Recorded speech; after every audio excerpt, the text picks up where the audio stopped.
الرجيم بسم الله الرحمن الرحيم يومئذ تعرضون لا تخفى منكم خافية فأما من أوتي كتابه بيمينه فيقول هاؤم اقرءوا كتابيه إلى آخر الآية. إن الله وملائكته يصلون على النبي يا أيها الذين آمنوا صلوا عليه وسلموا تسليما اللهم صل على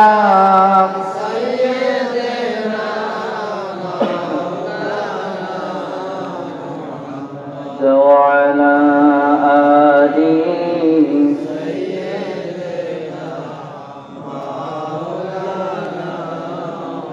রজব শাবানে বরকত দাও, রমজান মাসে গুনাহ জড়াও। সপ্তাহ জুড়ে তুমি বরকত দাও, সপ্তাহ জুড়ে তুমি বরকত দাও। জুমার দিনেতে গুনাহ জড়াও, রমজান মাসে গুনাহ জড়াও। আল্লাহুম্মা সাল্লি আলা সাইয়্যিদিনা মাওলানা ওয়া আলা আলি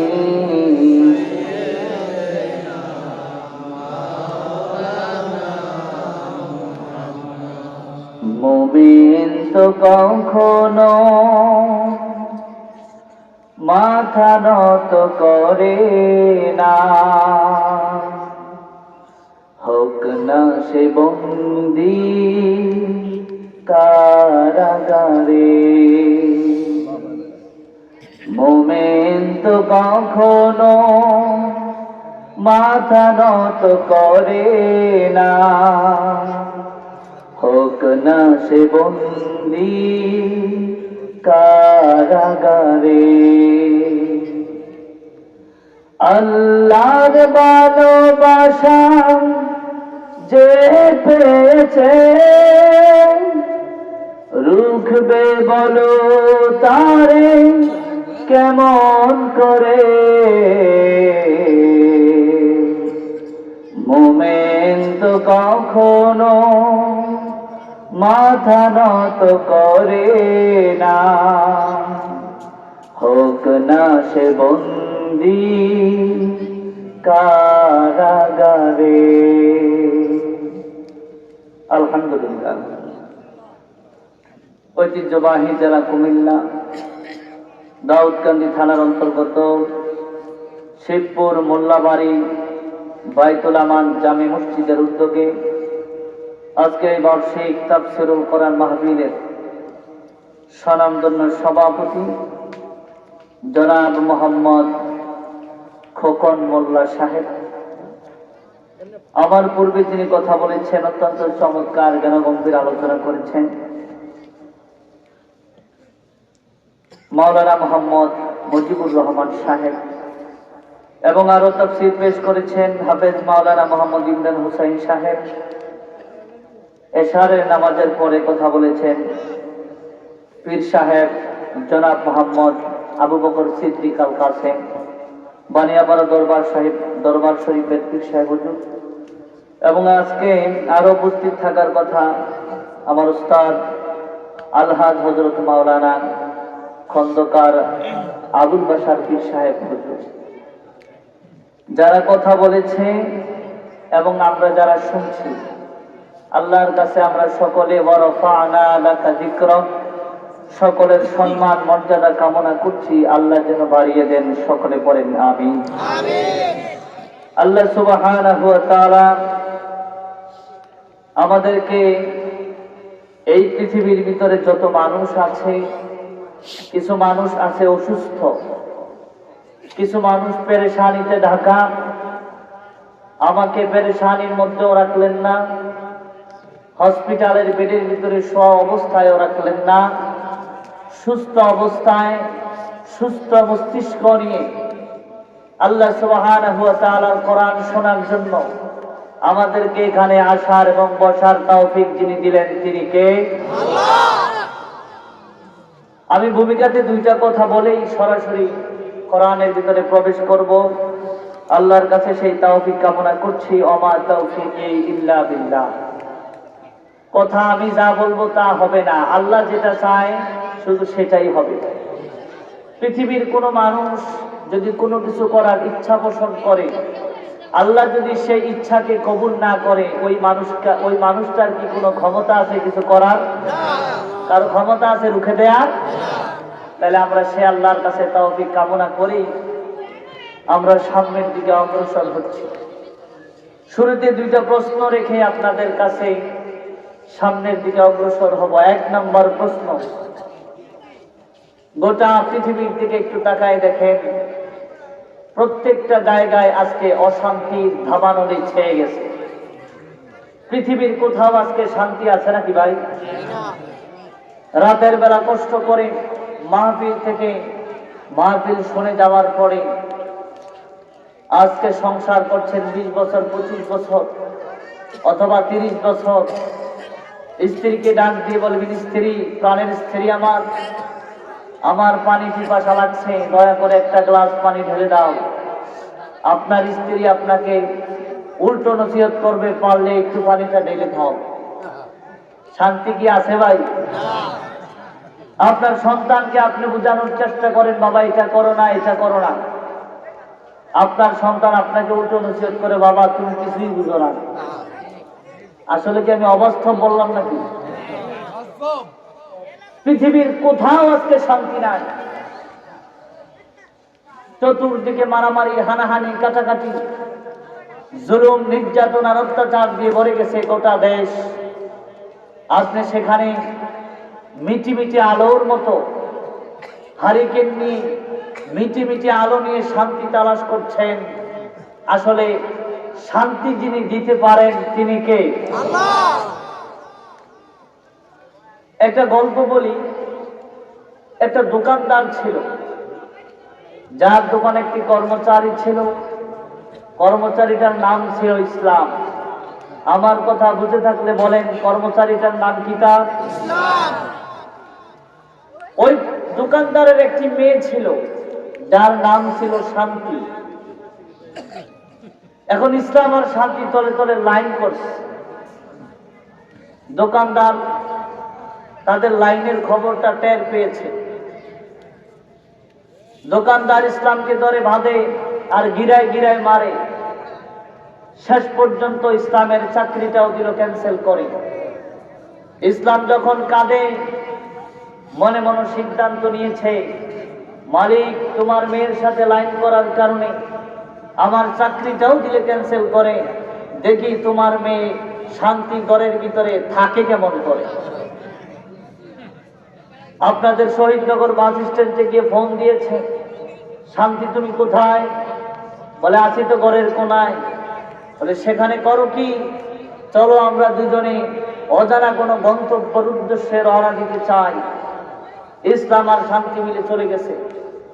দোকানদার বাড়ি এসে শান্তিকে খুঁজে পাচ্ছে না, শুধু কান্নাকাটি করছে, হারে আমার শান্তি গেল কোথায়, শান্তি গেল কোথায়।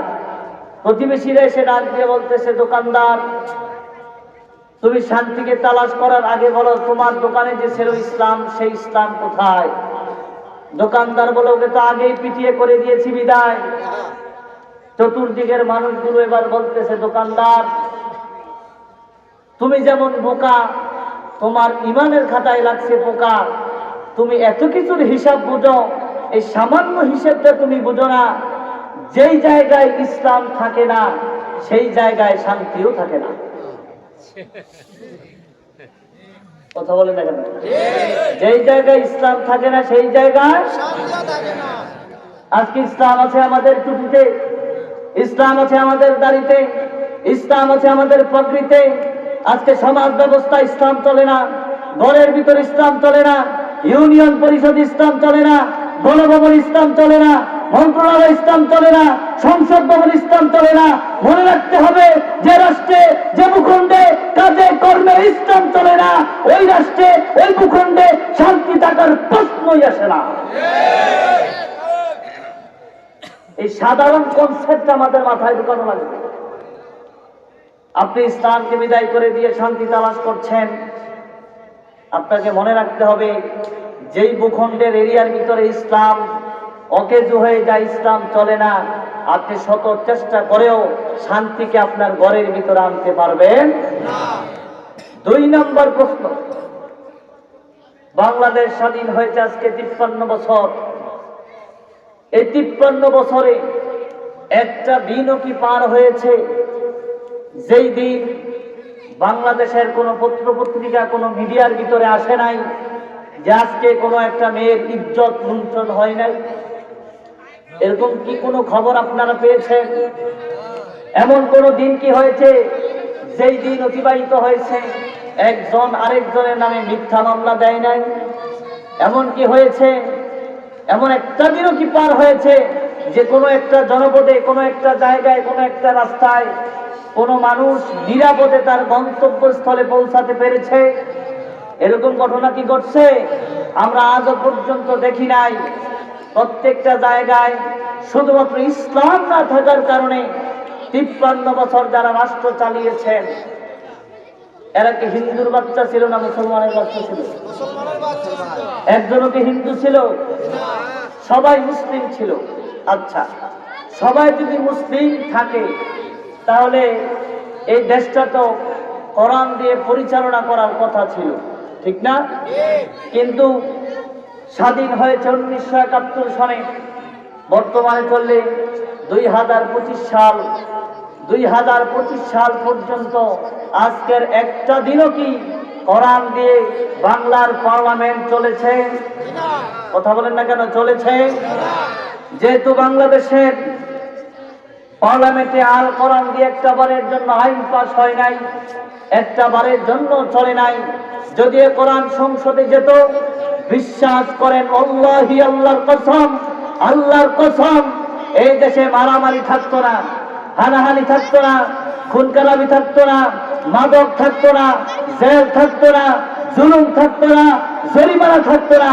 আজকে চতুর্দিকে জেল, জুলুম, অত্যাচার আর নির্যাতনে ভরে গেছে একটা মাত্র কারণ, তার কারণ হলো ইসলাম আমাদের শরীরে আছে। ইসলাম আমরা শরীরে মানতে রাজি, ইসলাম সমাজে প্রতিষ্ঠিত করতে রাজি না। শুধুমাত্র সমস্যা এক জায়গায়। যদি আপনি মনে করেন ইসলাম আপনি রাষ্ট্রে মানার পরিবেশ তৈরি করেন, তাহলে দেখবেন শান্তি কাকে বলে। বিশ্বনবী সাল্লাল্লাহু আলাইহি সাল্লাম 10টি বছর রাষ্ট্র চালিয়েছেন, একটা দিন এমন কোনো খবর হয় নাই যেই দিন একটা মেয়ে ধর্ষিতা হয়েছে, একটা চোরের ঘটনাও খুঁজে পাওয়া যায় নাই, একটা ডাকাতির ঘটনাও খুঁজে পাওয়া যায় নাই। তার কারণ হলো কোরআন দিয়ে বিশ্বনবী রাষ্ট্র পরিচালনা করেছেন, ঠিক কিনা? যদি এ কোরআন বাংলার পার্লামেন্টে যায়, প্রত্যেকটা জায়গায় শান্তি দেবেন কে? আল্লাহ। আওয়াজ করে আকাশ বাতাসকে প্রকম্পিত করে বলতে হবে, শান্তি দেওয়ার মালিক কে? আল্লাহ। আর একটু আওয়াজ করে বলেন, শান্তি দেওয়ার মালিক কে? আল্লাহ। সেই আল্লাহ কি আজও পৃথিবীর আছে? আগের মতোই আছে? দুইটা আপনাদের বিবেকের কাছে প্রশ্ন। তাহলে এই কোরআনটাকে আমরা পার্লামেন্টে নিয়ে যেতে রাজি না কেন? রাজি না কেন? এখানে আমরা যারা আছি, এমন একজন মানুষও কি আছেন যে আমি মৃত্যুবরণ করতে হবে না? যারা বলে নাই, বাড়ির থেকে আসার সময় ওনার গিন্নি বলে দিছে, হুজুর কিন্তু মাহফিলে বসার পরে অনেক সময় অনেক কথা জিজ্ঞাসা করবে, খবরদার কথা যেন বইল না। এরকম নিয়ত করে কি আসছেন নাকি কেউ? এখানে আমরা যারা আছি একটা সেকেন্ডেরও কি কারো কোনো ভরসা আছে? সবাইকে কি কবরে যেতে হবে কি হবে না? যেহেতু সবাইকে কবরে যেতে হবে, তাহলে সেই কবরের খোরাক, সেই কবরে শান্তিতে থাকার জন্য এই দুনিয়ার ভিতরে আপনি কি করেছেন, আল্লাহ এটাই কিয়ামতের দিন আপনার কাছে প্রশ্ন করবে। সেই প্রশ্নের জবাব কি সবার কাছে রেডি আছে? সবার কাছে রেডি আছে? আমরা সেই কবরের প্রশ্নগুলো দুনিয়া থেকে রেডি করে এরপরে কবরে যেতে চাই। সবাই কি রাজি আছেন? সবাই রাজি? আল্লাহ যেন আমাদের সকলকে দুনিয়া থেকে আমল করে কবরে যাওয়ার জন্য যতগুলো বন্দোবস্ত করা দরকার সবগুলো যেন বন্দোবস্ত করতে পারি। আল্লাহ যেন আমাদের সকলকে সেই তৌফিক দান করেন, আমিন। যেহেতু আপনারা স্বীকৃতি দিয়েই দিয়েছেন কবরে যেতে হবে, যখন আপনার মৃত্যুর সময় হয়ে যাবে, পৃথিবীর ভিতরে এমন কোন শক্তি নাই যেই শক্তি আপনাকে পৃথিবীর ভিতরে আটকে রাখতে পারে। কথা বলেন ঠিক কিনা? এই জন্য আল্লাহ রাব্বুল আলামিন জানিয়ে দিলেন, ওয়াকিলা মান রাক ওয়া যান্না আন্নাহুল ফিরাক ওয়ালতাফাতিস সাকু বিস-সাক ইলা রাব্বিকা ইয়াওমা ইযিল মাসাক। আল্লাহ রাব্বুল আলামিন বলেন, বান্দারে, এমন একটা সময় আসবে যেই সময় তোমার হাতগুলো হাতের জায়গায় থাকবে, তোমার চোখগুলো চোখের জায়গায় থাকবে, তোমার পাগুলো পায়ের জায়গায় থাকবে, তোমার শরীরের যতগুলো ইন্দ্রিয় আছে সব ইন্দ্রিয় প্রত্যেকটা জায়গার ভিতরে থাকবে। ওয়াকিলা মান রাক ওয়া যান্না আন্নাহুল ফিরাক।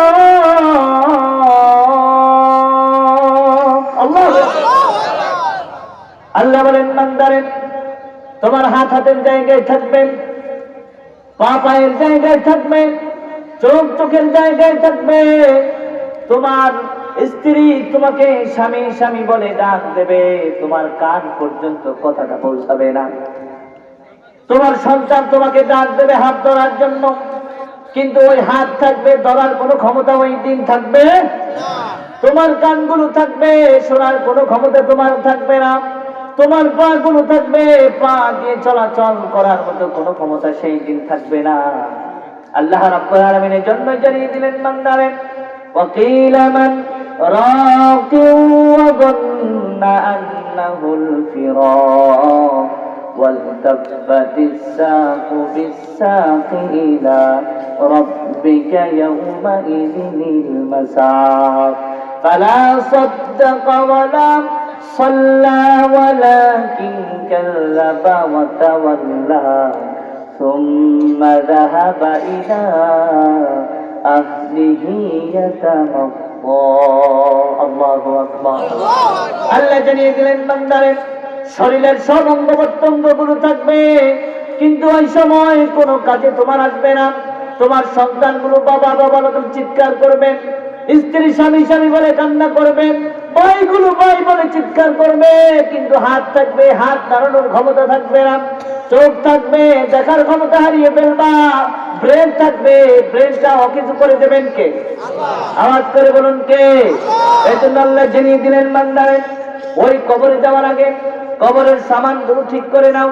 আল্লাহ রাব্বুল আলামিন জানিয়ে দিলেন, ইয়া আইয়াতুহান নাফসুল মুতমাইন্নাহ ইরজিই ইলা রাব্বিকি রাদিয়াতাম মারদিয়াহ ফাদখুলি ফি ইবাদি ওয়াদখুলি জান্নাতি। চিৎকার মেরে বলা যাবে কি আল্লাহু আকবার? আরো ধরে বলেন আল্লাহু আকবার। আরো ধরে চিৎকার মেরে বলেন আল্লাহু আকবার। আল্লাহ জানিয়ে দিলেন, বান্দারে, যদি তুমি ইমানের দাবিদার হয়ে যাও, দুনিয়া থেকে এমন ভাবে আসো যেন আমি আল্লাহ বলি তুমি আমার বান্দা। আমাদেরকে যদি আল্লাহ বলে তুই আমার বান্দা না, পৃথিবীতে আর কে পারে আপনাকে শেল্টার দিতে পারে? পৃথিবীতে আর কেউ আছে নাকি? আল্লাহ জানিয়ে দিলেন বান্দারে আয় আয় আমার দিকে আয়, আয় আমার দিকে আয়, আয় আমার দিকে আয়, তোর রবের নাম নিয়ে আয়।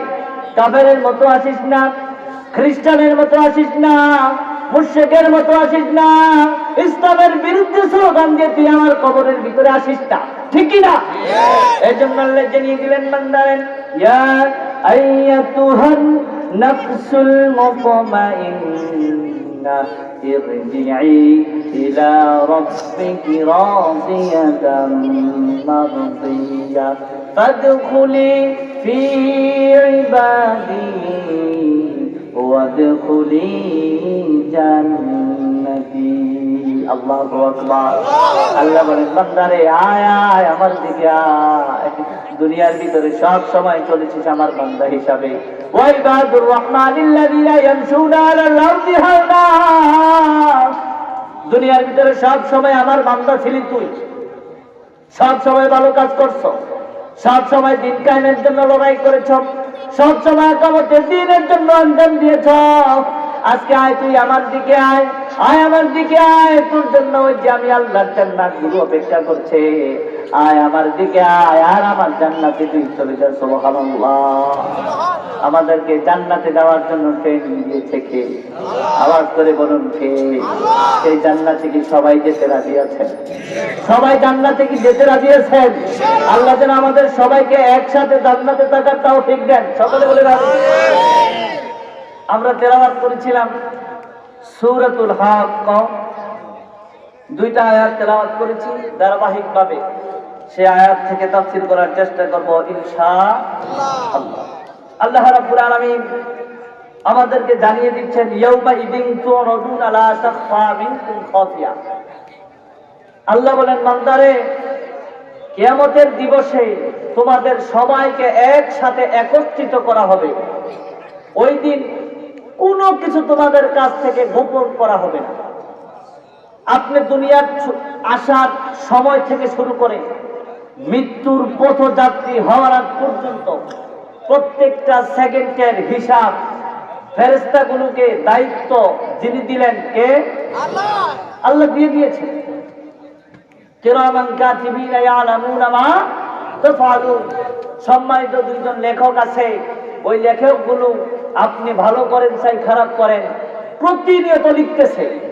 আপনি ভালো করলেও লিখতেছে, খারাপ করলেও লিখতেছে। এই জন্য আল্লাহ জানিয়ে দিলেন বান্দারে ইয়াউমা ইদিন তুরাদুনা লা তাখফা মিনকুম খাফিয়া। আল্লাহ জানিয়ে দিলেন বান্দারে এমন একটা সময় আসবে যে সময় তোমাদের সকলকে আমি আল্লাহ একত্রিত করব। আর বিগত দিনে যত গুনাহ তোমরা করেছ, যত ভালো কাজ তোমরা করেছ, সব কিছু ওই দিন আমাদের সামনে ওপেন করে দেবেন কে? আল্লাহ। ওই দিন আমাদের সামনে সব কিছু খোলাসা করে দেবেন কে? আল্লাহ। ওই দিন কিছু কিছু মানুষ আমলনামা দেখবেন। আল্লাহ রাব্বুল আলামিন এর পরের আয়াতে জানিয়ে দিলেন ফাআম্মা মান উতিয়া কিতাবাহু বিয়ামিনিহি ফায়াকুলু উমকরাউ কিতাবিয়া। আল্লাহ জানিয়ে দিলেন বান্দারে ওই দিন কিছু মানুষকে আমি আল্লাহ ডান হাতে আমলনামা দেব। কোন হাতে? ডান হাতে। আরেকটা আওয়াজে কোন হাতে? আমি আল্লাহ তাদেরকে ডান হাতে আমলনামা দেব। যে মানুষটাকে ডান হাতে আমলনামা দেব ওই মানুষটা ফায়াকুলু উমকরাউ কিতাবিয়া, মানুষের সামনে শুধু ওই আমলনামাটা নিয়ে দৌড়াবে। আমরা যখন নিজের সন্তান পরীক্ষার ভিতরে যখন ভালো রেজাল্ট করে, রেজাল্টের কার্ডটা যখন আমাদের সামনে দিয়ে দেয়, গার্ডিয়ান হিসাবে অনেকের কাছে কার্ডটা আমরা নিয়ে শো করি না যে দেখো আমার সন্তান কত ভালো রেজাল্ট করছে, আমার সন্তান A+ পেয়েছে, আমার সন্তান গোল্ডেন A+ পেয়েছে। ওই সময় যে বান্দাটার আমলনামার ভিতরে ডান হাতে আমলনামা দেয়া হবে, ওই মানুষটা তখন মানুষের সামনে দৌড়াবে আর বলবে দেখো আমার আমলনামাটা একটু দেখো। আমি দুনিয়ার ভিতরে জানতাম ইন্নী যানানতু আন্নী মুলাকিন হিসাবিয়া, আমি জানতাম কিয়ামতের দিন আমার দুনিয়ার সম্পর্কে, দুনিয়ার জীবন সম্পর্কে জিজ্ঞাসিত করবেন কে? আরো জোরে বলেন কে? আমি জানতাম আল্লাহ আমাকে জিজ্ঞাসিত করবেন, এই জন্য আমি জুলুম করতাম না, নির্যাতন করতাম না, অন্যায় করতাম না, অবিচার করতাম না, আলেমদের নামে মিথ্যা মামলা দিতাম না, তাদেরকে মিথ্যা মামলা দিয়ে কারাগারে পাঠাতাম না। আল্লাহ জানিয়ে দিলেন বান্দারেন, ফাআম্মা মান উতিয়া কিতাবাহু বিয়ামিনিহি ফায়াকুলু হাউমুকরাউ কিতাবিয়া। ওই মানুষটা মানুষের কাছে শুধু দৌড়াবে আর বলবে, দেখো আমার আমল নামাটা কত সুন্দর, আমার আমল নামাটা কত ভালো।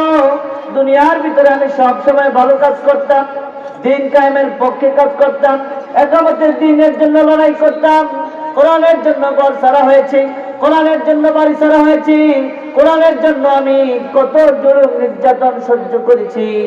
আমি জানতাম ইন্নী যানানতু আন্নী মুলাকিন হিসাবিয়া, আমি জানতাম কিয়ামতের দিন আল্লাহর কাছে আমাকে হিসাব দিতেই হবে। আমি জানতাম কিয়ামতের দিন সব হিসাবগুলো আমার কাছ থেকে নেবেন কে? এই জন্য দুনিয়ার ভিতরে আমি সব সময় ভালো কাজ করতাম। এই কথাগুলো বলবে আর মানুষের সামনে আমল নামা নিয়ে দৌড়াবে।